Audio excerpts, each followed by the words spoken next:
Sussex Police referred to the IOPC after a string of failings during its investigation into the whereabouts and murder investigation of Georgina Gharsallah.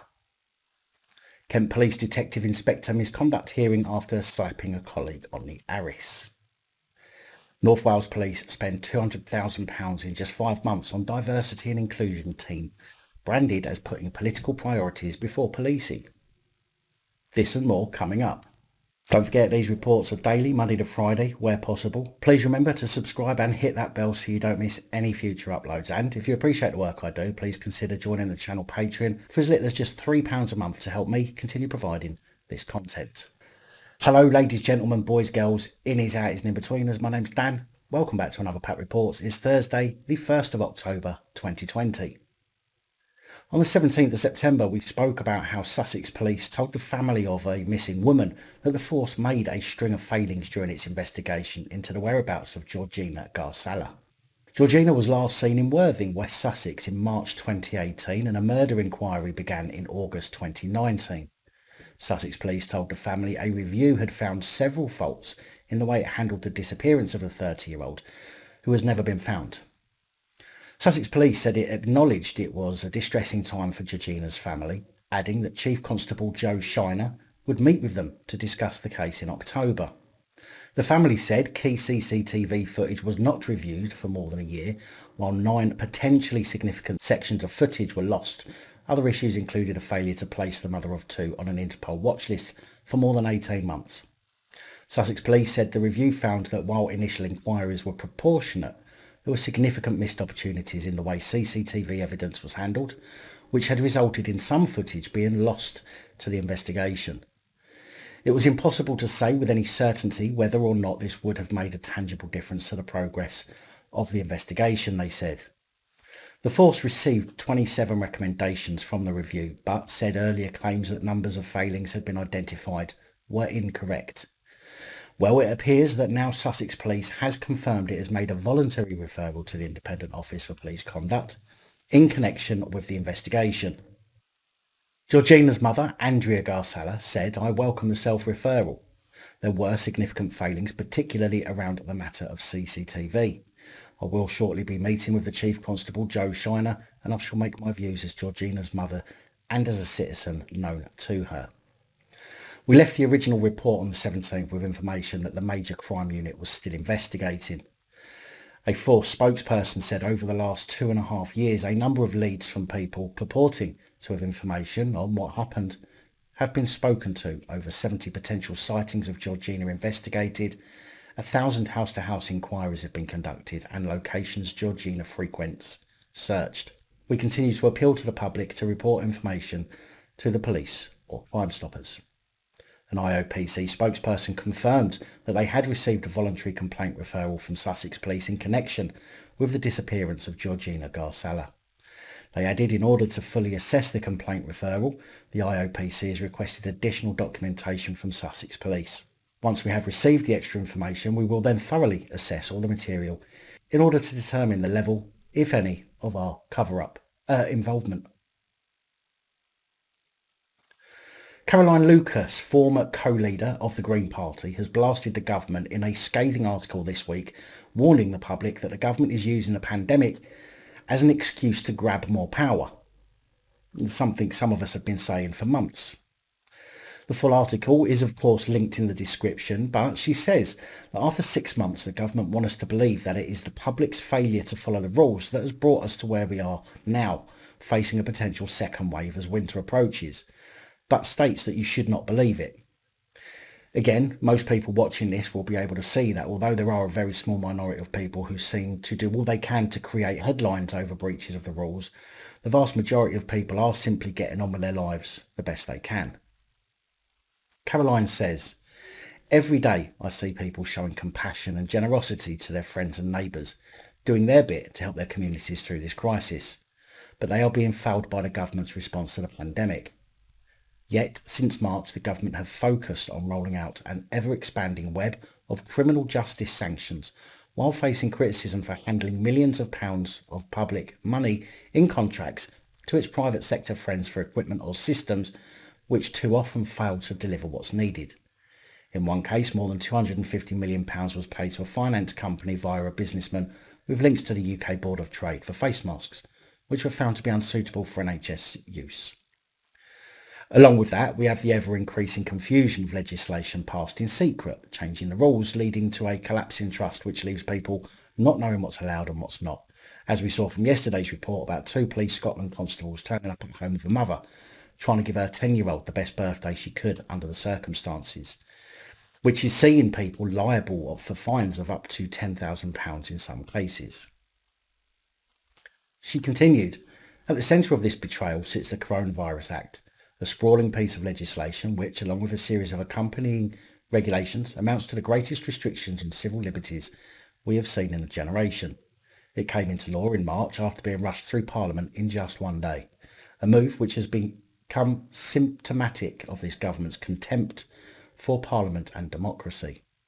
Caroline said at the time she voted for the Act because she said she had seen the evidence that warranted it as the pandemic was spreading fast and ministers needed the tools to respond quickly. Although personally I don't think she saw any real evidence, as we all know. Although the virus might be spreading rapidly, and again, as the public, all we have to go on is what we're told, we now know that numbers presented in order to pass the legislation were indeed hyperinflated. The legislation was to be decided yesterday in order to determine any changes are needed moving forward and whether the country is best served by renewing the powers. She said that the government's argument that the Act is needed to enforce compliance stand up to scrutiny. The Crown Prosecution Service has found every single charge made so far under it to be incorrectly charged with no evidence for the arrests. It is not only a power grab, it is an unworkable one. She added, discrimination has been hardwired into the Coronavirus Act with its reduced safeguards for people experiencing mental health problems. As an example, a person can now be detained in hospital with a recommendation of just one doctor, when usually this requires two medical professionals to sign off. The government should have to make the case for why the provisions it already has under laws like the Civil Contingencies Act 2004 and the Public Health Control of Diseases Act 1984 are insufficient to deal with the current phase of the pandemic. Now, I've mentioned the Civil Contingencies Act previously in videos. This is a piece of legislation that, as far as I can tell, was sufficient to cover the current pandemic, and the Public Health Control of Diseases Act 1984, or the George Orwell Act, which upon looking at today now has its own new amendments, which are now replaced by the coronavirus restrictions regulations, making it look like the government are literally updating as much of the already implemented legislation with addendums to make them fit with the COVID pandemic, which simply makes no sense to me, as we're working to eliminate the virus and changing current legislation to fit with something we're working to eliminate rather than simply put in place temporary legislation. Makes it appear that these changes are going to be permanent under the guise of a virus that, by appearances, the government think will either never go away or will be with us for a considerable amount of time. By considerable, I don't mean a year or two. I'm talking a considerable amount of time. Caroline said, as MPs vote on the Coronavirus Act, we have the opportunity to stand up and demand the government forges a better way forward. That starts with building accountability into a new version of the legislation, so that MPs have a meaningful say on a law which has such a profound impact on people's lives. It means engaging with people rather than blaming them, and rebuilding trust so that our path through this crisis is one that we all willingly travel together. And you see, for me, this is one of the problems. So that MPs have a meaningful say on law which has such a profound impact on people's lives. It seems to me that people, including MPs, have forgotten that they are there because they are voted in to be the voice of us, the constituents. They are supposed to take our voice to Parliament, but we rarely get asked. MPs make the decisions they think are best for us, when it's us who should be making the decisions and then getting the MP to take those decisions to Parliament. We are the power of this country, but we act like slaves, taking a browbeating every time we want to have a say and punished for it. We are our own voices and we are the real decision makers of this country. MPs have no idea what it's like to live our lives, but yet we often remain silent while they make decisions on our behalf. We should be informed of any changes and given the opportunity to vote on the changes. That's how democracy works. But the vast majority of people simply shelter away in their relative isolation of their caged minds with their eyes down, ignoring what's happening outside to the detriment of everyone. And the sooner people wake up and realise that we are the power, then the quicker we can act against unlawful, illegal and unjust actions being taken against us. Detective Inspector Matt Banks is going through a misconduct hearing this week at Kent Police Headquarters in Maidstone after being accused of slapping a female detective constable's arse after he forgot to make her a cup of tea in January. Aaron Rathmell, representing Kent Police, said Mr Banks was making a round of tea and the woman, known in the hearing as DC, was inadvertently left out. There was some banter between them as he did so, Mr Rathmell said. The atmosphere, the context of the exchange was good-humoured at that point. The panel was told Mr Banks then walked over and slapped his colleague on the bottom, telling her words to the effect of, "Just leave it, you naughty girl, I'll do it." DC told the hearing she froze.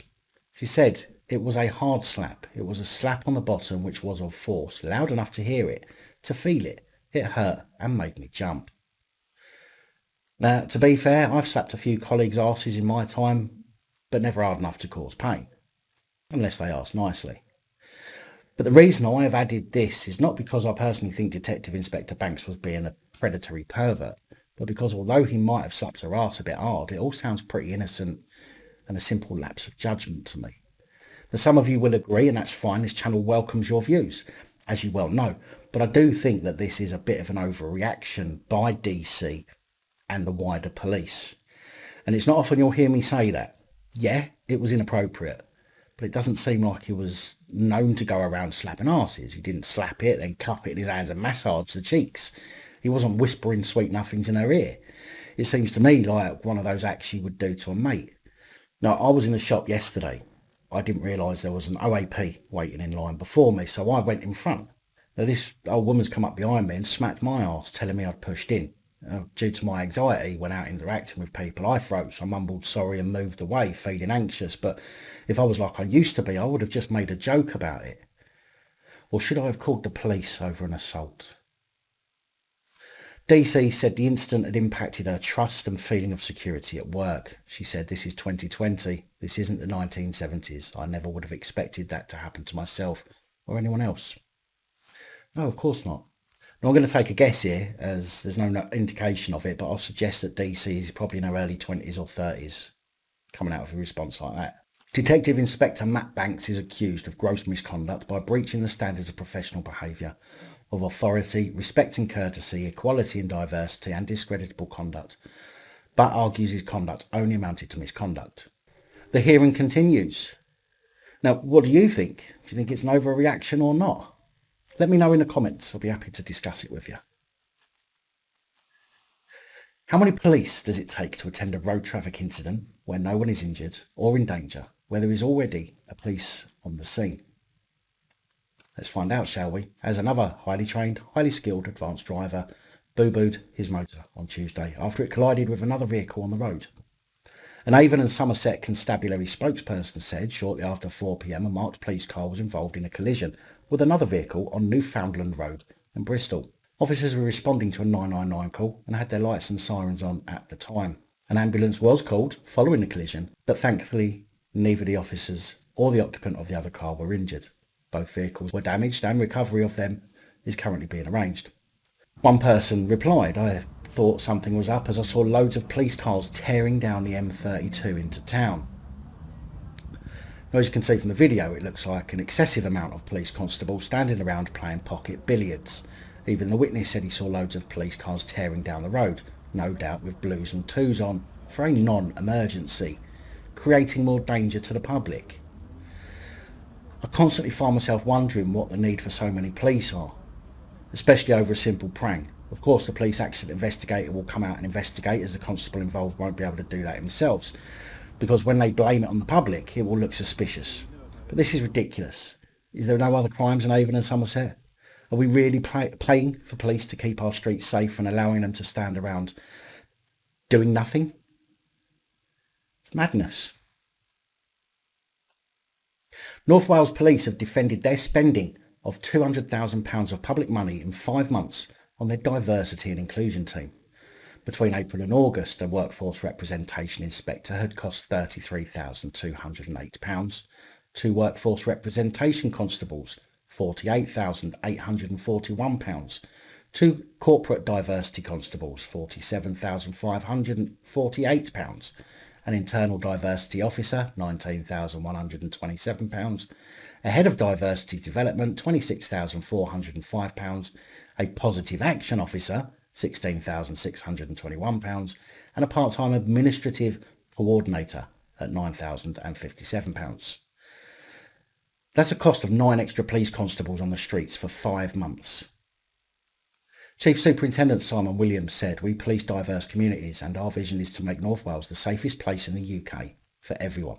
To achieve this, we need to fully understand and value differences within our communities and workforce." Now, I might be wrong, but surely the best way to deal with everyone is to simply treat them all with the same level of respect, rather than learning how to pander to some communities over others. He continued, "Increasingly, the diversity of our workforce is a priority, and we have clear plans to tackle hate crime and understand and address community tensions. We have matched our aspirations with investment in resources. We have invested in dedicated resources to increase the representation from diverse communities in North Wales Police. In addition, we have dedicated resources focused on ensuring that community engagement, addressing community tensions and tackling hate crime remain a priority for all of our staff."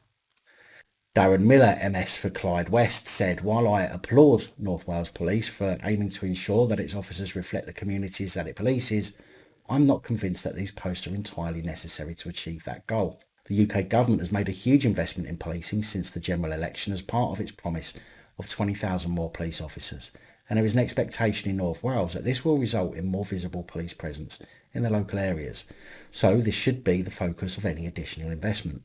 James Roberts, political director of the Taxpayers Alliance, said, "The force has been caught red-handed, putting political priorities before policing. Taxpayers want their hard-earned cash spent on cops fighting crime, not cultural commissars preaching from behind their desks. Police chiefs now need to justify these costs or refocus their funding on the front line."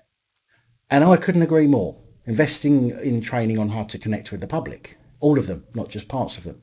How to de-escalate incidents, how to respect the people they are here to serve, and how to investigate and focus on actual crimes rather than trying not to hurt someone's feelings, would of course be a far better use of £20,000. We spoke in Tuesday's report about how the police had been told not to download the NHS COVID app due to concerns about security. Well, it seems they've had a sudden change of heart. Couldn't be because the public was saying if they're not using it, we're not using it, could it? Well, the National Police Chief Council has now said that following a technical review, they are now allowing police to download the app if they wish, but only to their personal devices, which will no doubt then be told to either leave their devices in their locker or in their vehicle so it can't catch them out. A National Police Chief Council spokesperson said that some personnel involved in covert and special operations, as well as other sensitive roles, would also be told to consider not installing the app on any phone until further guidance was issued. It is important that we have confidence that the NHS app will work for officers and staff consistently across the country, he said. And it is for this reason that we have recommended that officers and staff download the app to their personal as opposed to their work devices. The Police Federation of England and Wales, however, seemed to disagree with the views of the National Police Chief Council, saying it appreciated the NPCC wanted to be cautious, but the welfare of the poll-fed members was paramount.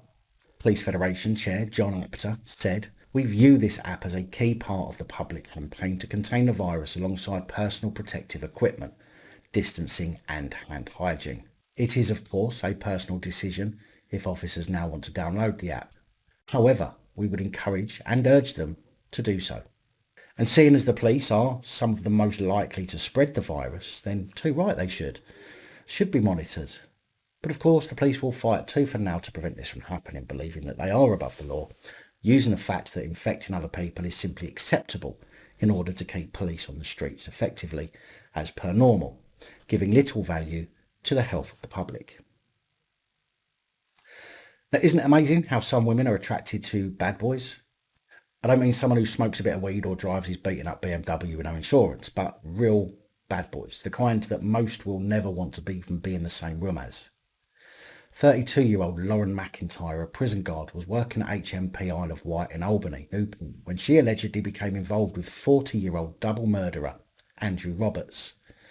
Roberts, a drug dealer, strangled his girlfriend and killed their 8-month-old baby daughter when he was just 22 and sentenced to 2 life terms at Swansea Crown Court in 2003. McIntyre is not only said to have been having sex with the convicted killer, but also sanctioning the beating of a fellow prison officer by Roberts. Appearing at Isle of Wight Magistrates Court, McIntyre spoke only to confirm her name and date of birth, while she was granted unconditional bail ahead of her Crown Court trial, which is to take place at Newport Crown Court sometime this month. McIntyre is accused of willfully and without reasonable excuse or justification misconducting herself in a way which amounted to an abuse of the public's trust in the office holder. It is alleged that McIntyre had a sexual relationship with Roberts, and she failed to report to anyone that she knew he was in possession of a mobile phone. Not only did she allegedly know he had a phone, she is also said to have provided Roberts with her mobile phone number, communicated with him and sent him a picture of herself. She is also accused of sanctioning a beating by Roberts of another prison officer. It's also claimed that she attempted to allow Roberts to transfer money into her bank account and failed to report misconduct and corruption in other members of staff. She's been a busy girl. Now, would you Adam and Eve it? The father of the man telling us what we should be doing, when and why, in order to defeat this blasted COVID virus, has been spotted shopping without a face mask. Stanley Johnson clearly thinks he can do just what the hell he likes as the father of one of the most powerful people in the country, as this is the third time he's appeared to have contravened COVID regulations. In July, he argued against claims he breached Foreign Office guidance of travel after he popped off to his holiday home in Greece, and also in April he admitted breaking rules after going out to buy a paper, stating that he wasn't sure what an essential journey was, and also indicated in March that he would ignore the government's advice and go to the pub. Stanley Johnson said after the picture emerged that he was extremely sorry and that he may not be 100% up to speed. Like father, like son, eh, Stanley? He said, "I'm extremely sorry for the slip-up and I would urge absolutely everybody to do everything they can to make sure that they do follow the rules about masks and social distancing. The fact this was my first day back in the UK after 3 weeks abroad is, I am sure, no excuse for not knowing the rules." But still he mentions it, in mitigation of his flagrant flouncing of the rules. But the problem is, face coverings have been compulsory in shops and public transport since July 24th. And since seeing as he has only been out of the country for 3 weeks, he should have known that. And Stanley Johnson isn't the only person who should know the rules, who have disregarded them. Former Labour leader Jeremy Corbyn obviously still thinks he can get away with whatever he wants to after he was also photographed breaking the rules. Corbyn, his wife and 7 other guests were at a gathering in London last weekend and has since apologised after one of the guests took a photo, which was subsequently shared online. Corbyn, MP for Islington North, said, "I recently had dinner at a friend's house where the number of guests eventually exceeded 5. I understand that remaining at the dinner was a breach of the rule of 6. I apologise for my mistake." Well, that's okay then, isn't it? As long as you say sorry, all's forgiven. Providing that you and Stanley Johnson get and pay your fines, which in Corbyn's case for the group would total some £1,800, and in Stanley's case, 200. Not that you'll have any issues affording that, though, unlike the rest of us. I do hope we see some evidence that these 2 flouncers of the rules are fined, although it won't make a difference to them. But with trust in the government and other officials waning, this could simply fuel the fire of those feeling these restrictions are too much. A report by Care Regulator, the Care Quality Commissioners, found a culture of abuse in the East of England Ambulance Service Trust, where bullying was normalised and its leaders failed to act when staff were accused of sexual predatory behaviour towards patients. The organisation has now been placed into special measures, meaning that it will be given additional support by the NHS and has been ordered to make drastic changes. Last year, the East of England Ambulance Service Trust was given the second lowest rating of requires improvement by the CQC. Its staff were praised for providing outstanding care, but its leadership was rated as inadequate. Inspectors visited in June and July after tip-offs from whistleblowers about the safeguarding of patients and staff from sexual abuse, harassment and inappropriate behaviour. They found that the East of England Ambulance Service Trust's leadership was combative and defensive when challenged, which sounds frighteningly similar to what we see from the police.